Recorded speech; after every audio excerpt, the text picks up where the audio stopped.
Hey, Peace World, thanks for pressing play on another Pay Me No Mind sports and entertainment video. My name is Wood. Please consider subscribing to the channel. If you dig the way that any topics are being broken down or discussed, please hit that like button. Maybe make a comment. I would more than appreciate being able to chop it up with any of your viewpoints, whether they agree with mine or they oppose mine or put me on to something new. I'm gonna get ready to get into episode 7 of season 4 of Insecure.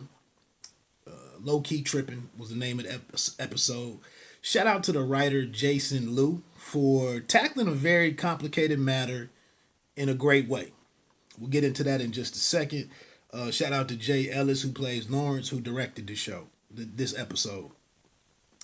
Before I get into that, I just wonder, anybody that might be clicking on this, did you happen to check out the Facebook live stream, the Def Jam poetry event that was hosted by Jessica something Carroll? I can't think of her middle name, but Jessica Moore of Black Women Rock, I believe is her name. And then one of my favorite poets, Black Ice. It was on Saturday. This is the Monday after of Memorial Day weekend, so it was on 2 days ago. Phenomenal event. It was Russell Simmons was involved with it, but since Russell has had this Me Too situation, that his popularity has taken a hit, and it was like he couldn't get out in front of it, but he was in the chat. It was well over 25 poets who performed. I thought it was phenomenal. I got to go back and check out the last hour. Some people may have, some of the viewing audience might have leaked off and went over to Instagram to check out the Beanie Man as a bounty killer versus battle. I'm kind of good. I'm kind of good on the versus battles, but I thought the poetry event, it was right up my alley. It was in my wheelhouse. I love spoken word. I got to go back and check out the Prentice Powellcast. Shout out to my man Ed Mabry from Dayton, Ohio, who came on and did something. Georgia Moo Fresh, I think is her name. She did an excellent job. Oh, Sonny Patterson. I got to check her out. I'm mentioning some of those because I think the whole spoken word isn't too far, isn't a stone's throw, or maybe is a stone's throw away from some of the people who might dig Insecure. But shout out to them. I actually donated. To the cause. I think it was for different artists who are out of work as a result of the COVID pandemic. So I checked that out. Let me get into this. I know I've already wasted 3 minutes. I thought this was a very dope episode. I was eager to check out how they were going to play this out, because we knew that Molly was going to be away from her tribe. It's a new phrase that I'm really digging now. But away from her tribe, and here's a black person that has to now she's stuck on her own dealing with non-black people in her Asian boyfriend's family member, Victor, and his wife, Lydia. And Molly is something. So I got some points here. I'm saying real quick, and I'll come back and touch on them. But I thought it was very interesting in terms of how the show has been told to us previously. They gave us to open this episode, they went back and showed us that Molly actually did see Issa last week. And is aware that Issa had to have seen her sitting there in the Ethiopian diner, and that she chose to walk away or drive away, and maybe that is why why they are where they are. Secondly, Molly says that she refers to Issa as being messy. And I think I've mentioned this on previous recaps. I think she harbors like some ill feelings towards Issa, because Issa is free. And I'm trying to figure out, is she jealous of Issa's freedom at 30 years old? And she has to go to this meeting before she can go on her vacation. And, all these responsibilities and duties over her, is that weighing on her a little bit? We'll get to that. We also continue to see some differences here with Molly and like her lifestyle in comparison to Issa. Seems like her gear has leveled up. She had the Dior bag, the Christian Dior bag. She had the Gucci tee on this episode. She had, I don't know if that was MCM Worldwide is the name of it with the boots, or if that was Louis Vuitton. I don't know. I don't buy none of that shit. But again, she's in a different financial and economic situation. And maybe this relationship, all of this stuff is kind of working against these longtime friends here, maybe. Also, Molly goes off over the best. I was going to say this episode, instead of Lowkey Trippin, could have been called Devil's Advocate. Because Victor, Andrew's brother, says Devil's Advocate a couple of times. And it's been used against me for how I talk through some issues. But Molly goes off over, she comes back to the pool and says, it's typical bullshit that she couldn't get a towel without her room key. I'm going to hit on that. And then also, another interesting point about this episode is that Molly has access to a therapist. And when she sees her shit getting in the way of her happiness in her life, she has access to go get some help. Nathan, conversely, does not have that. And it cost him a relationship with Issa to a certain degree. Also, another sub point I had was that Molly is, is experiencing or has a chance to take in these new experiences that she normally wouldn't do with her girlfriends. The zip line thing, running up the mountain. They would never do anything like that. We have the sex scenes. She tells Andrew to eat her, her ass. He obliges. And then also at that same moment, before they get into, or one of the nights in the hotel room, she actually speaks out again on messy Issa with Nathan calling Andrew to open the garage door, I think. And Issa's in the background, and Andrew again has to be very patient with with this relationship and with his partner who. And he reminds her. He shuts her down immediately. Hey, that's their thing. Issa isn't on this trip with us. And then we see again that Molly didn't even really know the full story when she went off half-cocked. And then lastly, the mystery here was just like last week, who did Issa call after her altercation with the three girls? Shout out to Kim Fields with her cameo this episode. But who did Issa call last week? We saw that she went home to her mom. Who was Lawrence calling at the airport and saying that he was thinking a lot about them? So I'm running out of time here, so I'm going to get back. Going into this whole situation where I really salute Jason Liu on writing this was this situation with the towel and how Molly feels that she was discriminated against. It's typical bullshit that, black people experience. And she blows up the whole vacation because of what happened to her. And it kind of goes to the fact that they don't understand these Chinese Americans or Chinese people, Chinese Americans, I guess, Asians. They don't look at this the same way as she did. One thing here, a couple interesting things. Molly did not stand there and watch the exchange with the the lady the female who was handing out the towels, and the couple that was in front of her.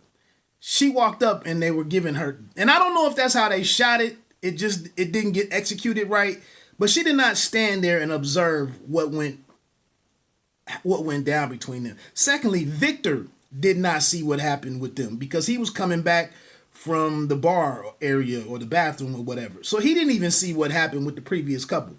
Also, I don't even think that couple was white. The man did not look white, and then from the back, the female, when they see them and you can see them walking away, they're like 15 feet away. She didn't really look white to me either. Now again, maybe that's just I'm digging too much into details, and they just couldn't shoot it that way. But Molly did not see what happened. She didn't see what happened with Nathan and Issa when they fell out either, and she learns all of that in the bedroom and up in the room when Andrew tells her, my man has mental problems and he was going through some things. And then she felt a little bad, like, damn. And she's a lawyer too. So it's funny how she's so emotionally driven when she's a trained, litigator. But she comes back and tells them what happened. And, Victor says he gives that stinging statement, which is you got to pick your battles. And I saw this on something a while ago, like black Americans, black people in America think like we think it was something that happened a while ago, but it was like we think we monopolize racial discrimination and prejudice and whatnot. And they're quick to remind her that, hey, you think we don't experience this? So regardless of how we want to argue this, I guess my whole takeaway, and this is what I'm on in general, is how much as black people, especially black people who have kind of made it out into the world and have a certain level of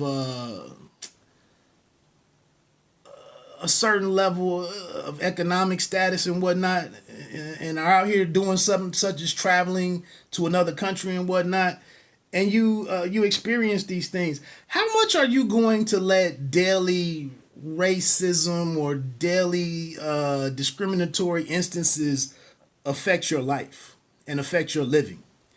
Like we're never going to get rid of, you can't possibly eradicate the world of people who are going to discriminate against you.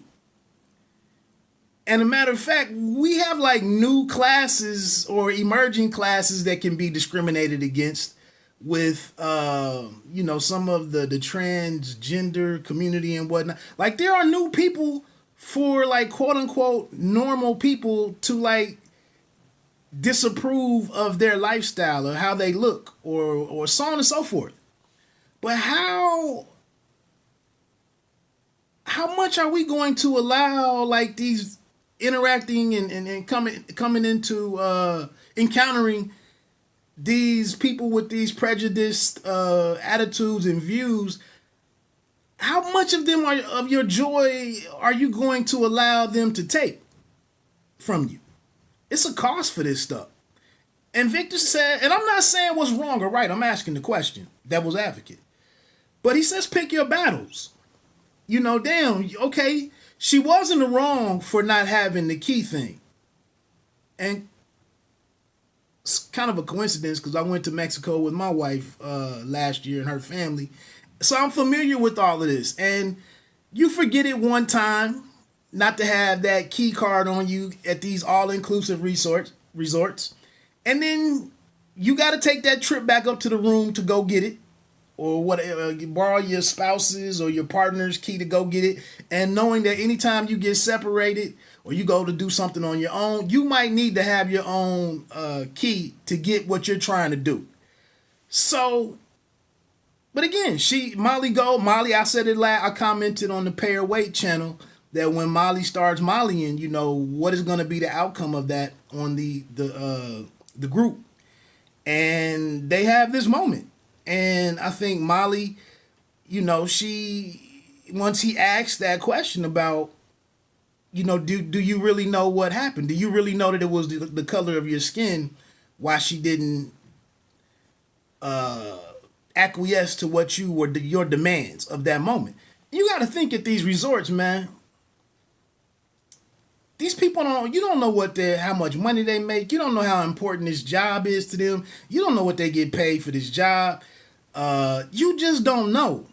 So if the lady is sitting there and she says, "Look, this is the rule," and when you go to the bar, the swimming pool, the sauna, the fitness room, that sign is everywhere. You know, and how can you really get so mad about it? You know, you paid for everything. It's not like you're getting a bill for everything that you do at the resort. You just need to have this your key thing, your room key or whatever it is on you, and you can get everything you want. But she went back. She says, you know, she tells the brother Victor, "F you," and this is what I'm saying.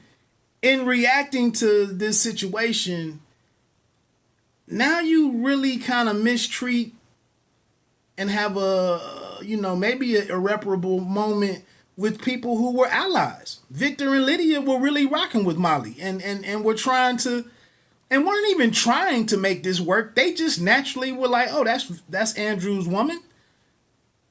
Welcome into our tribe." And then Molly has this moment. Again, I'm not saying she's right or wrong.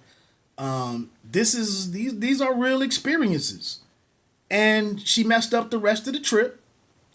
And then again, Andrew, and this is what we got to go into the last episode and maybe next year. Like, is this thing really going to work? Because Andrew was working overtime to be understanding and accommodating to this Molly, who might be her needs, and the maintenance on this relationship could at some point become burdensome. Like, chill, man. Like, I gotta keep telling you to slow down, and we'll figure that he's very optimistic, whereas we're seeing that Molly is very pessimistic.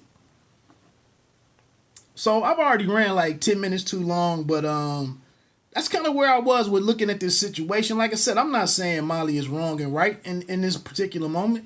And us as people, what we're going to go out here and how we're going to interact with others and respond to unfavorable experiences and whatnot, that's going to be a part of adult life. And we're going to pass in some situations and we're going to fail in some situations.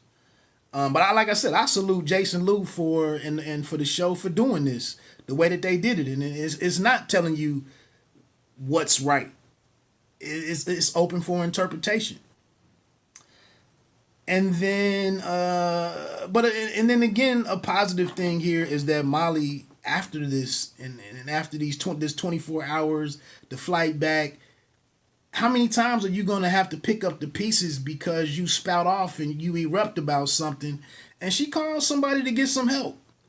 A lot of us don't have the fun or don't see the value in that to spend the money on that.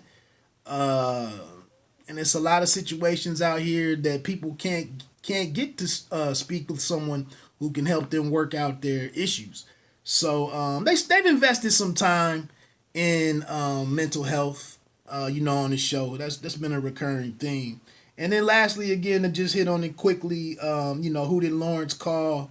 If you go ahead and look at the trailer to the season finale, it's Issa. And then we have the question of, because he told her, "I've been thinking about you." So,